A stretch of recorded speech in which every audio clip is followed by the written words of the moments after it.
boa tarde e bom dia, dependendo da hora que nos vêm. Eu quero agradecer em primeiro lugar a todos que se fizeram presentes, em particular os órgãos de comunicação social. Meu nome é Messias Warreno, secretário-geral da Anamola. Estou acompanhado do Denis Tivane, porta-voz do partido, e do Evaristo Maúci, do Departamento de Informação.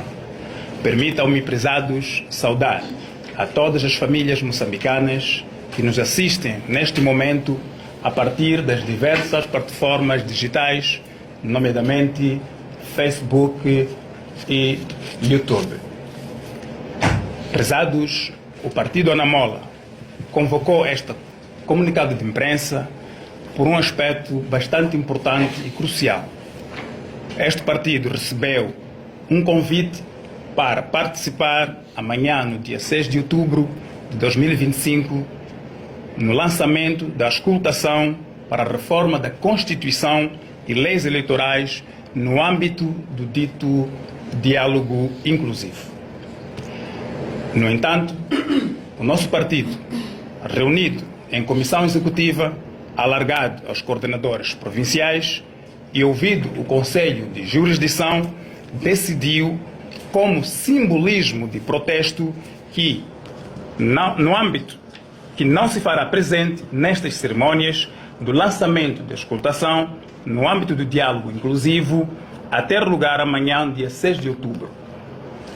Este posicionamento, esta decisão é tomada de forma resumida nos seguintes argumentos. O Partido Anamola solicitou por escrito a sua integração em igualdade de circunstâncias nos trabalhos da COT, não tendo tido resposta até a presente data.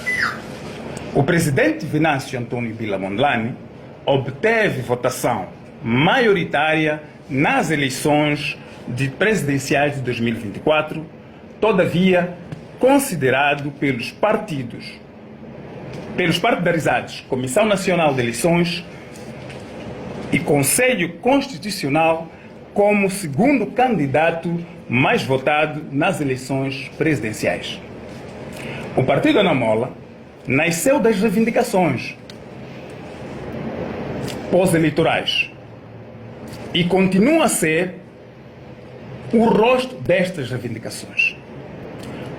Por outra, o Partido Anamola, até então, representa na essência o espírito das reivindicações pós-eleitorais levadas a cabo por jovens, homens, mulheres, idosos que viam e veem na justeza da luta contra a fraude eleitoral e sob guia do presidente Venâncio Mondlane, saíram à rua para dizer não à fraude eleitoral, não às injustiças contra os moçambicanos por cerca de 3 meses consecutivos. Como consequência, muitos foram mortos, feridos, torturados, encarcerados até a presente data. Muitos enfrentando processos persecutórios movidos pela Procuradoria-Geral da República. E muitos continuam em situação de desaparecimento forçado sob o olhar sossegado da PGR. Meus pares, prezados, nenhum dos partidos que hoje se outorga parte deste debate, deste cenário, na direção dos trabalhos dito diálogo inclusivo, esteve na rua e protestou ativamente contra as injustiças eleitorais. Muito pelo contrário, como bebês, correram e foram se assentar na Assembleia da República. Quem esteve na rua, quem reivindicou injustiças eleitorais, foram moçambicanos que se reviam e se revêem nos ideais do presidente Venâncio Mondlane, e foi por causa da sua luta e do martirizado povo moçambicano que inalou o gás lacrimogênio por meses, que teve suas entranhas rasgadas pelas balas da PRM, que esteve nas masmorras e que ainda continua, e que vive com feridas abertas e balas de chumbo no corpo, entre outras injustiças que este diálogo, hoje dito inclusivo, teve lugar. O contrário deste cenário é falácia. Estes são factos insofismáveis. Ignorar esta franja como parte ativa do diálogo, com o mesmo papel da igualdade de direitos demais que estão na condução do diálogo inclusivo, não só é ignorar a voz de uma parte substancial da população, mas também é perpetuar a desconfiança em relação às instituições democráticas moçambicanas que já enfrentam desafios consideráveis. Portanto, como sinal de protesto e respeito, o Partido Anamola não se fará presente nas cerimônias do lançamento das auscultações a terem lugar amanhã, no dia 6 de outubro de 2025, nas capitais provinciais. Importa ainda comunicar que o partido faça um mutismo absoluto em relação à sua carta para inclusão na COTE. Este partido, no pedestal dos direitos constitucionais, irá promover uma auscultação pública particular para o aprofundamento da sua proposta de reformas e de visão de sonho e projeto de sociedade que o povo tanto anseia depois de 50 anos de exclusão sistemática e programada. Assim, após a sua auscultação particular, a Anamola fará chegar à COTE em tempo até dia 15 de dezembro de 2025 as contribuições finais em articulado em torno da revisão da Constituição em atenção aos parâmetros da Lei 1/2025 de 11 de abril e das leis eleitorais.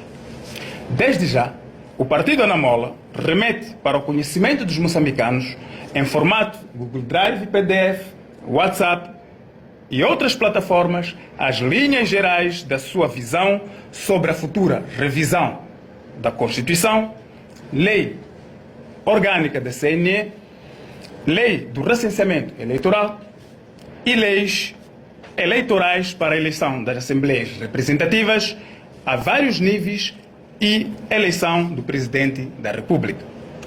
As redações, artigo por artigo, de cada anteproposta serão apresentadas em texto corrido nas versões finais de cada instrumento a ser depositado em tempo na COTE. Com este posicionamento, queremos dizer que este país é nosso. Salve Moçambique. Maputo, aos 5 de outubro de 2025. Muito obrigado.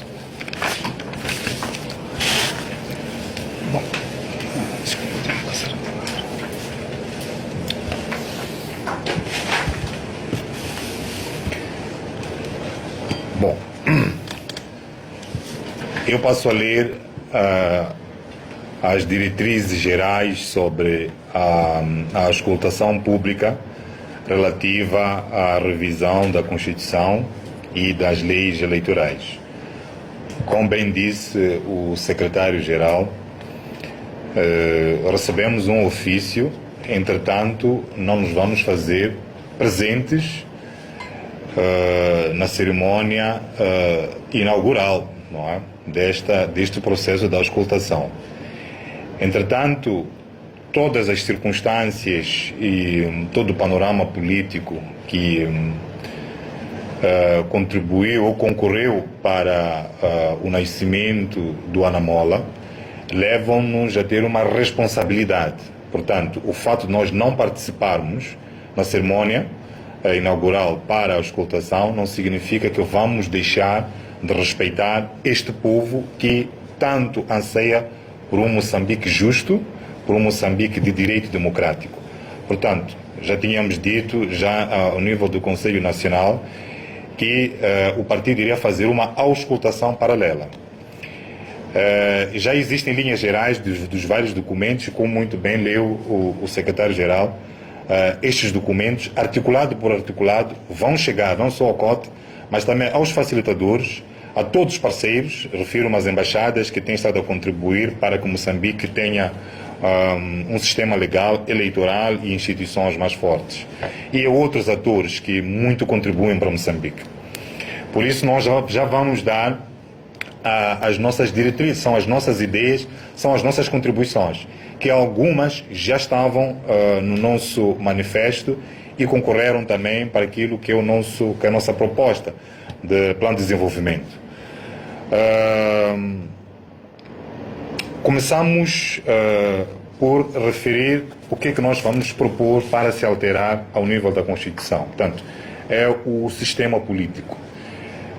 Propomos que o sistema político moçambicano passe a ser parlamentar. Portanto, significa que o presidente da República seria eleito diretamente. Isto significa que o povo, não é, tem, eles teria poderes, não é, de garante da Constituição. Por seu turno, o primeiro-ministro, ele seria, neste caso, o chefe do governo. Entretanto, isto pode não constituir uma grande novidade, mas este é o nosso posicionamento. Agora nós trazemos aquilo que é a maior das novidades. Esta é a questão que vinha já nos incomodando, uma das razões que fazia com que nós tanto batêssemos na mesa para fazermos parte do diálogo. Há de ter recordado que o Dr. Edson Macuacua publicou 4 fases que esta turma do diálogo inclusivo vai percorrer. E uma das fases é da discussão e aproximação, não é, das várias ideias que existem. E este é quase um processo negocial. E nós tínhamos que estar, que é para nós defendermos os nossos pontos. Nós não podemos só entregar e esperar que depois aqueles que vão receber venham a proteger aquilo que é a vontade popular, aquela que nós defendemos. Então nós queríamos estar lá. E um dos pontos que tem sido escamoteados é um princípio constitucional, é o que está consagrado no artigo 73 da Constituição, que diz que as nossas eleições obedecem ao princípio de sufrágio direto. O sufrágio direto significa que aquele que vota tem o direito de saber a quem ele está a escolher. E isso, ao longo de 30 anos de democracia multipartidária, foi simplesmente escamoteado. Portanto, estamos a dizer que os deputados que estão na Assembleia da República não foram escolhidos pelo povo moçambicano, porque os partidos, eles entregam listas, e são essas listas que são praticamente trabalhadas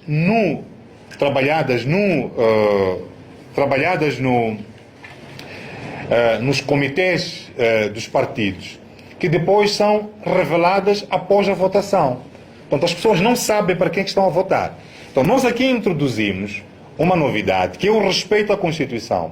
Quer dizer que, a partir da nossa proposta, nós queremos que os deputados sejam escolhidos pelo povo moçambicano. A lista não pode ser simplesmente fechada, não é? Ou totalmente aberta já agora. Na verdade, em estrito respeito a este preceito constitucional, todos os deputados deviam apresentar a sua candidatura. Vão pela via do partido, mas ele devia exibir-se. Portanto, se você realmente... Vamos dar um exemplo.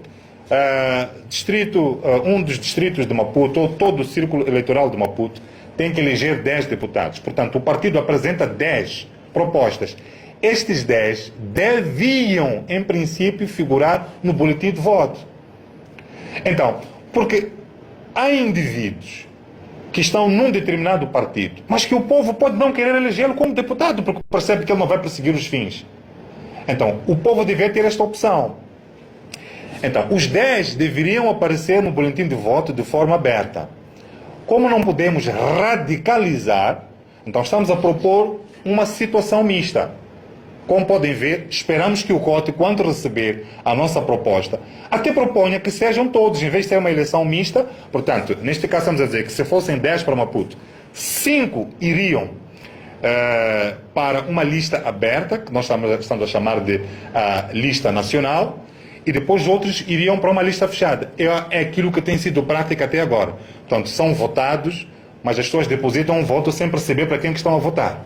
Tudo bem, estamos a propor esta lista mista. Então, aqui é que seriam a tal lista plurinominal, e aqueles 5 que iriam exibir as suas caras, nós até dizemos assim, aquele que se confia e sabe que o povo moçambicano conhece-o, não é? Nem precisa estar na lista fechada, ele exibe-se porque ele sabe que vai ser votado.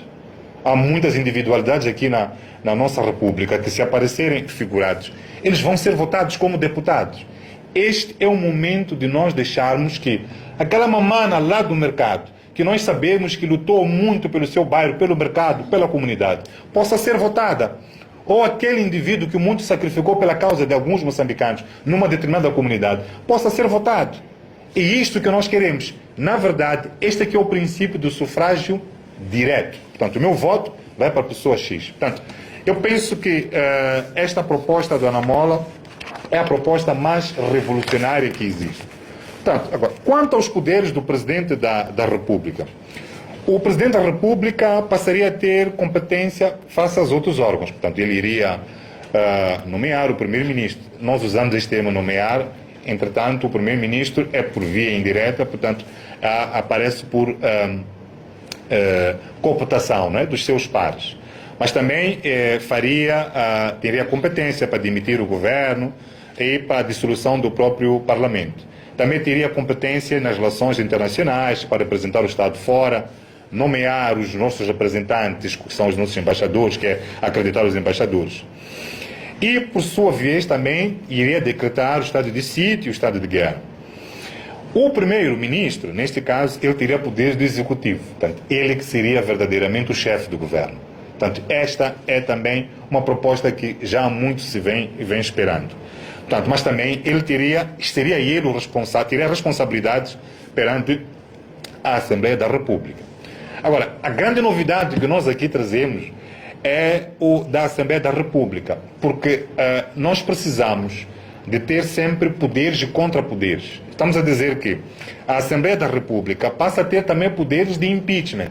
Se o Presidente da República pode dissolver o Parlamento, não é? Então este mesmo Parlamento também pode fazer um impeachment. Portanto, em situações em que o Presidente da República tem uma conduta que é aversa ou contrária àqueles que são os princípios, não é?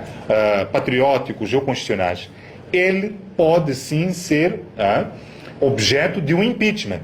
Portanto, esta aqui é uma grande novidade que nós trazemos, queremos informar ao povo moçambicano que isto nós vamos depositar no COD. E se não for fundamentada a sua rejeição, então o povo moçambicano tem que perseguir os seus direitos. Porque este é o momento em que nós queremos diminuir o máximo possível os abusos e excessos que o chefe de Estado tem, a esta altura, o Presidente da República.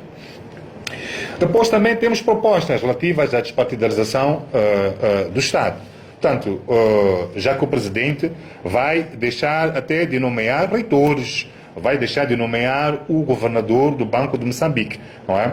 Os membros também da CNE passam a ser eleitos, na sua maioria, pelos conselhos de magistratura. Isto depois nós vamos falar um pouco mais adiante. Vamos então agora ao segundo capítulo, que é o da reforma do sistema de justiça. Estamos a dizer que os juízes presidentes do Tribunal Supremo, todas as magistraturas, administrativo, procurador-geral, não é? Passam a ser eleitos pelos respectivos conselhos superiores. Portanto, acabou a história do Presidente da República, como estamos a dizer no capítulo da despartidização, ele ter um poder sobre o Presidente do Tribunal ou as instâncias máximas de cada um dos tribunais. Portanto, e não só, a execução orçamental de cada uma destas magistraturas é feita pela própria magistratura, mas na pessoa coletiva do seu conselho superior respectivo, passo a redundância. Como podem ver, aqui começamos a trazer as grandes novidades, que é a criação de um tribunal eleitoral. Vejam bem, nós a esta altura temos um Conselho Constitucional que, em princípio, por força da Constituição, deve julgar e depois fazer a divulgação dos resultados.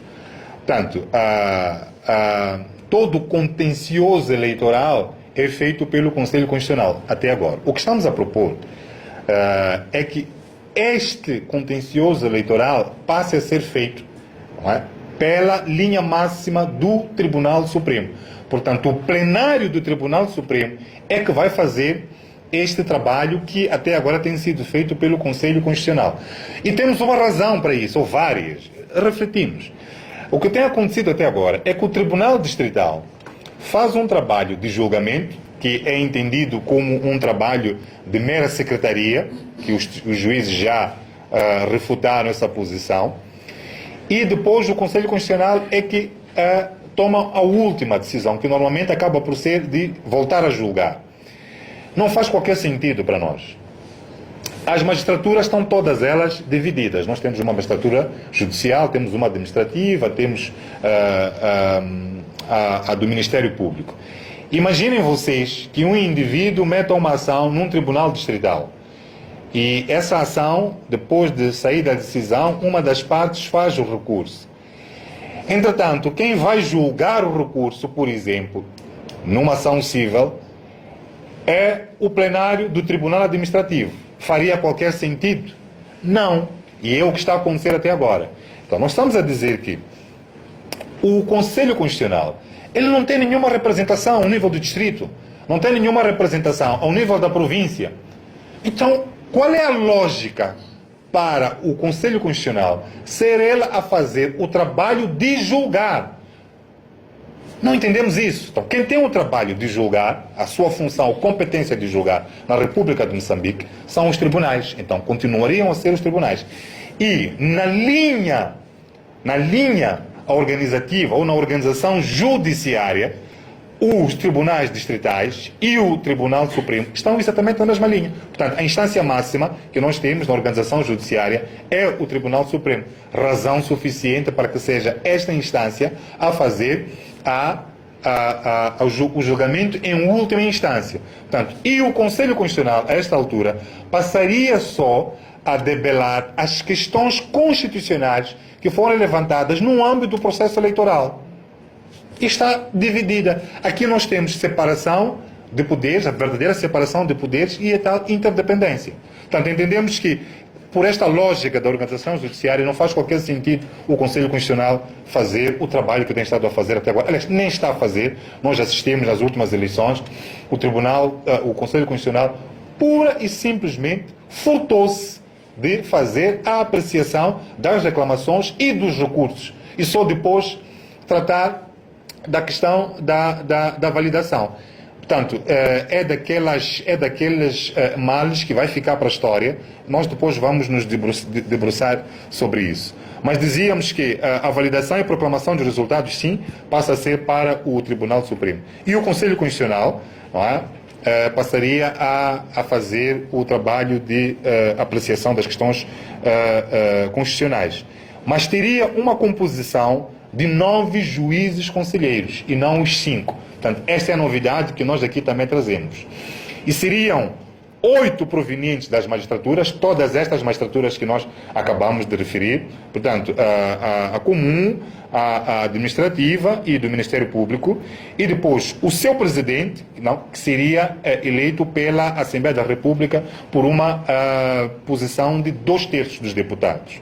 Portanto, entendemos que com esta estrutura nós teríamos um Conselho Constitucional mais atuante, mais representativo e menos partidarizado, esperamos.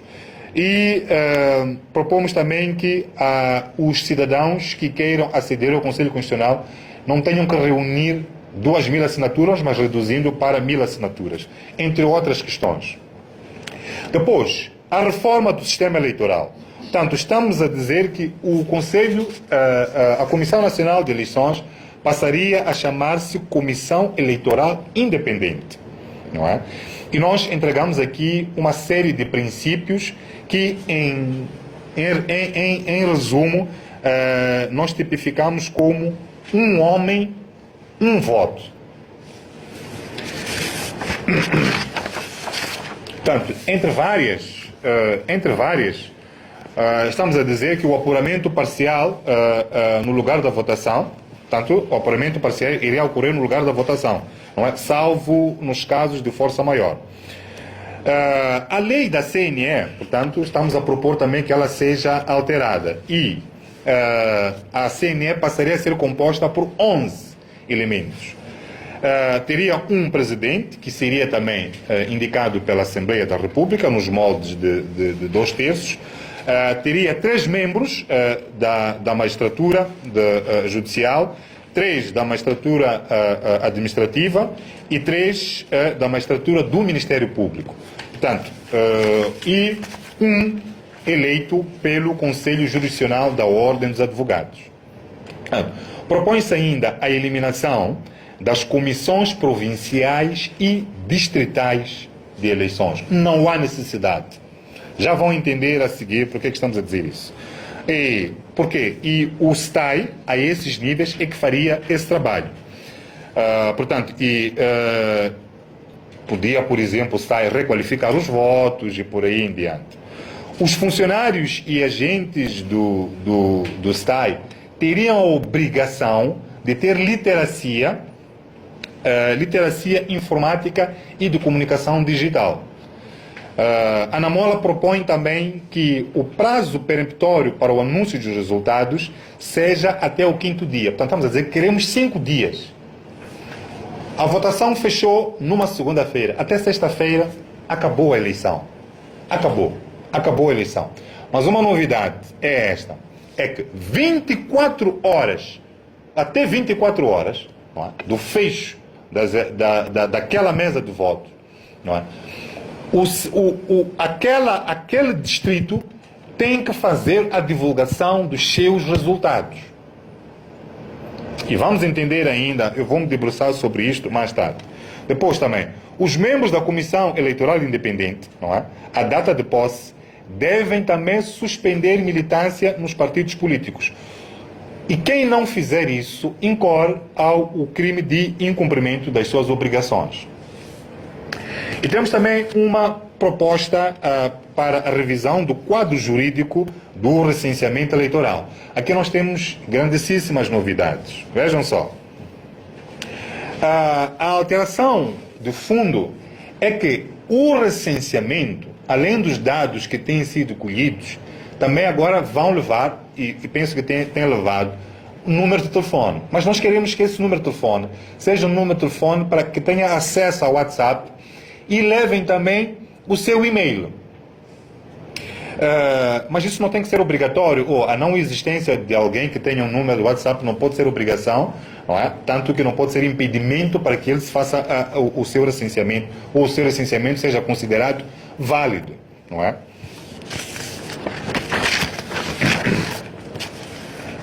Depois temos também aqui a proposta de revisão, não é, do quadro jurídico para a eleição dos membros da Assembleia Autárquica.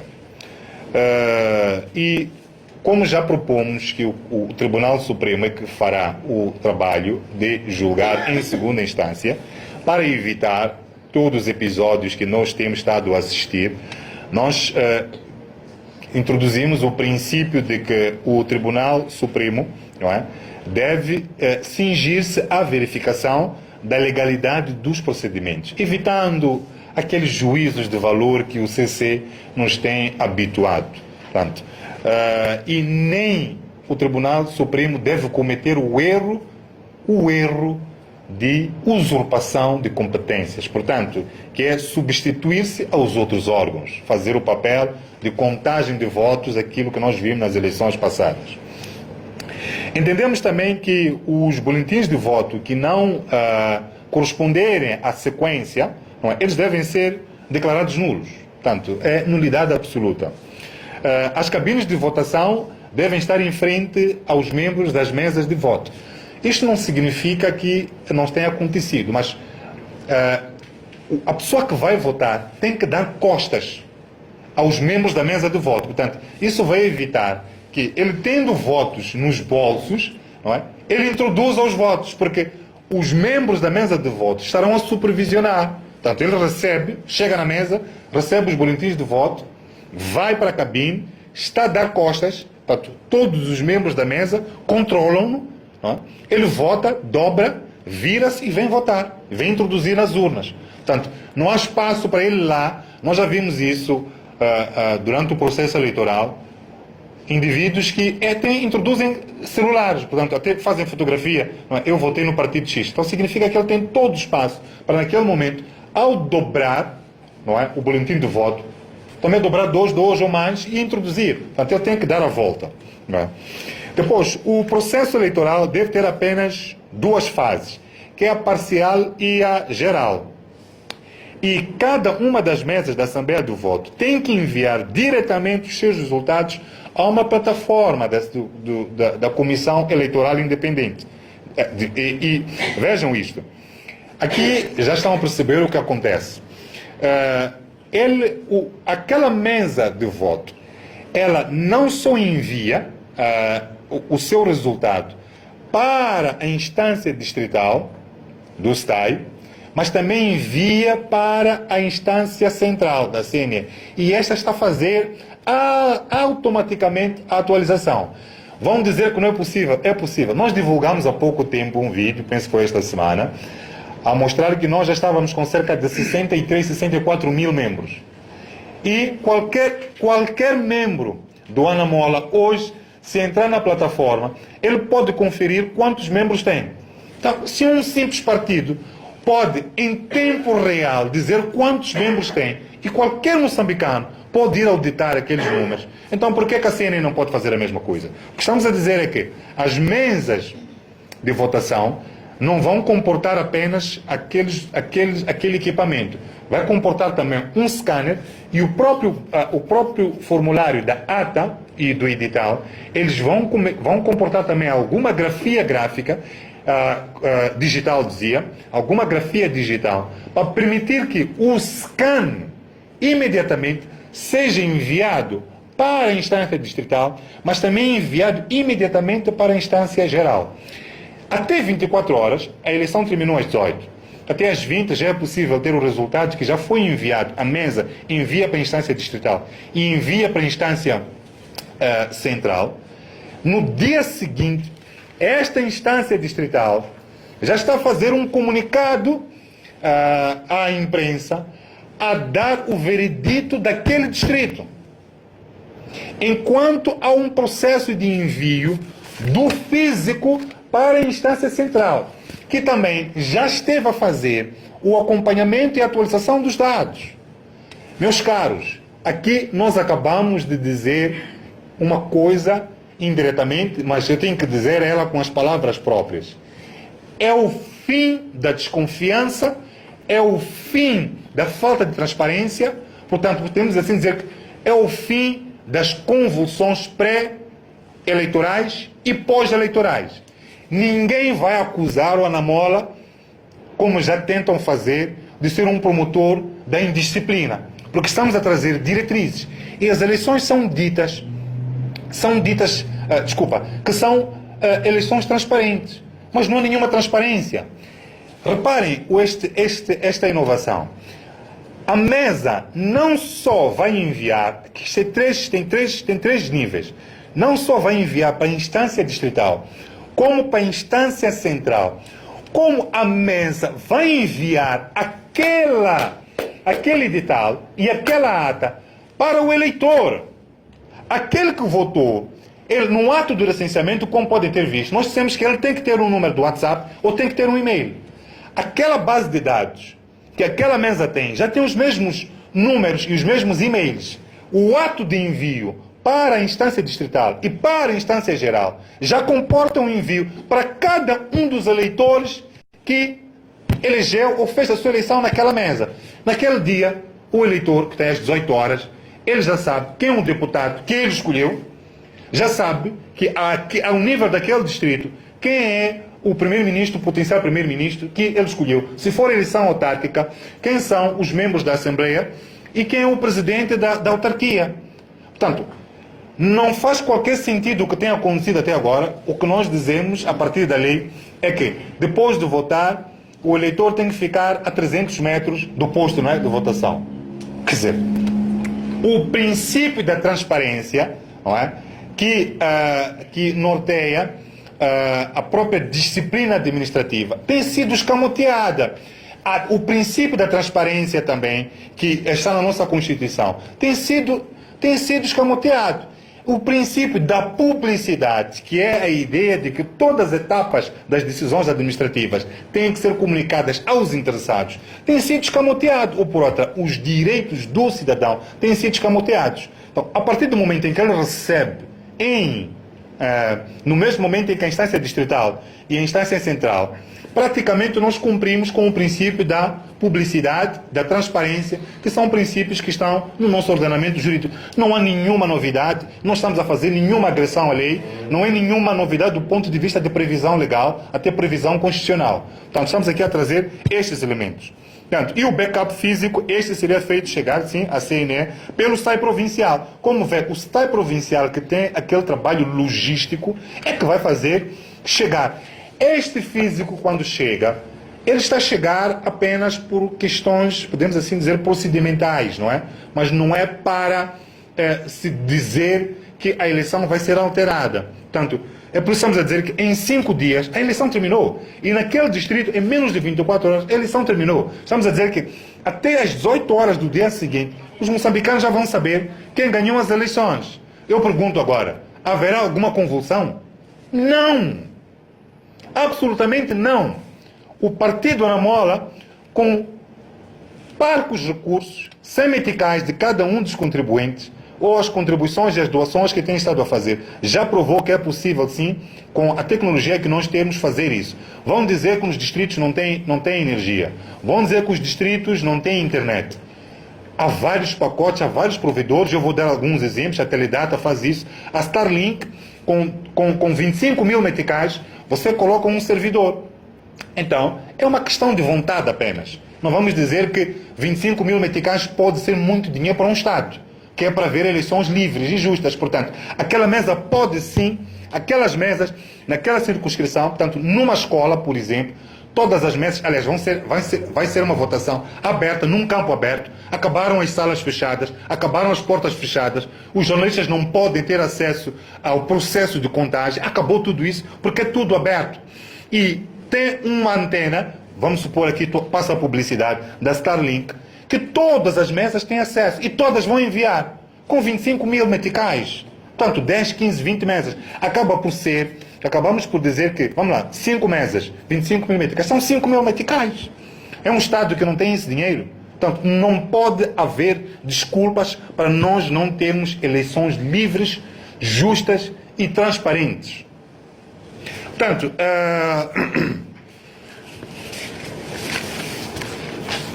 Portanto, conforme dizíamos, os diretores do STAI distrital, não é? 24 horas depois das eleições, devem convocar a imprensa. Não é? E se não fizerem, atenção, tudo isto que nós dissemos, não sendo feito, representa uma contravenção. Portanto, representa uma ilicitude. Estamos a propor penas duras, 8 a 12 anos, com multas duríssimas, multas quase incapazes de serem pagas durante 5 anos. É o prazo, não é, de uma legislatura. Então, em função daquilo que é a contagem do salário mínimo nacional, multiplicado pelo número de meses que comportam os 5 anos, tem que ser superior a isso, que é para punir mesmo. O presidente da mesa que não fizer isso, o representante distrital que não fizer isso, ele incorre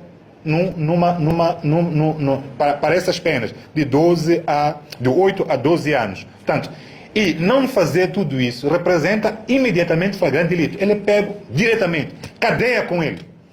Cadeia mesmo. Vamos parar com a história que nós temos estado aqui a assistir. Mais ainda, ao nível do Conselho Constitucional, nós achamos que o Conselho Constitucional é um poder completamente desalgemado. Portanto, estamos a dizer que é um poder sem nenhum tipo de limite. Então, tem que haver. Todas as outras magistraturas têm, conselhos superiores, têm instâncias de inspeção. Portanto, não faz qualquer sentido o Conselho Constitucional não ter uma inspeção, não ter um conselho de disciplina. Vejam um exemplo simples.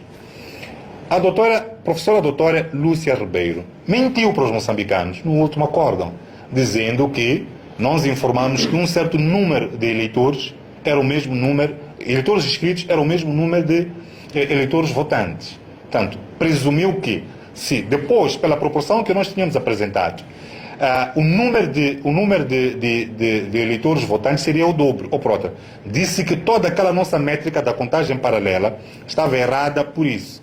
Ela mentiu e não fez porque não sabia. Fez de propósito, que era para proteger aquele grupinho que vocês estão a imaginar. Portanto, este é um flagrante. Nós estamos a falar da irrecorribilidade. Não é isso que está em questão. Paciência. Mentiu, está tudo bem. Mas, disciplinarmente, Lúcia Ribeiro deveria ser autuada. Isto tem que parar. Portanto, estas medidas vão servir para o Conselho Constitucional, quando estiver a atuar dentro da questão das questões constitucionais que foram levantadas. Mas estas questões que estamos aqui a referir vão ter que constar, não é, das prerrogativas jurídicas para o Tribunal Supremo no seu plenário. Portanto, estas são as linhas gerais. Este documento, mais daqui a bocadinho, vai ficar público para todos os moçambicanos. Todos os moçambicanos têm que conhecer este documento. Começa o processo da escutação amanhã. Verifiquem, por favor, se as pessoas que estão a dirigir o processo da escutação têm estas métricas todas que nós aqui trouxemos e outras melhores. Mas não podemos ter menos do que nós aqui colocamos. Tanto é que não só vamos deixar isto público, e tem sido esta prática de toda a organização política do engenheiro Venâncio Molhano, a transparência, todos os nossos documentos tornam-se públicos. Queremos um debate alargado em relação a estas questões, mas também vamos enviar à COT este mesmo documento que estamos aqui a ler, e vamos enviar também aos parceiros que têm ajudado o Estado moçambicano financeiramente, a nível de competências também. Vamos enviar aos facilitadores, vamos enviar a todos os outros órgãos interessados estas nossas reflexões. Portanto, meus caros, com isto nós terminamos esta segunda parte da nossa conferência de imprensa, dando oportunidade aos jornalistas para colocarem as questões que eventualmente possam ter existindo. Então, secretário, não sei se temos mais alguma questão. Penso que tudo. Vamos dar oportunidade.